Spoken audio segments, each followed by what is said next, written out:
માં ભવાનીની સાક્ષીએ માં ભવાનીની સાક્ષીએ પ્રતિજ્ઞા લઉં છું કે ક્ષત્રિય સમાજની અસ્મિતા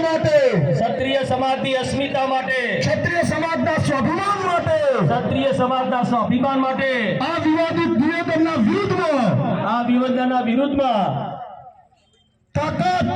તાકાતથી એમના વિરોધ પક્ષમાં તાકાતથી મતદાન કરીશું અને ડંકાની ચોટ ઉપર જડબાતોડ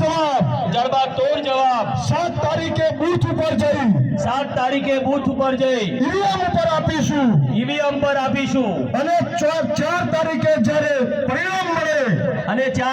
જ્યારે પરિણામ મળે અમે બધા ભાઈઓ ભેળા મળી અને અમારા વિજય રથનું અમારા વિજયોત્સવનું આખા ગામની અંદર પંથકની અંદર વરઘોડું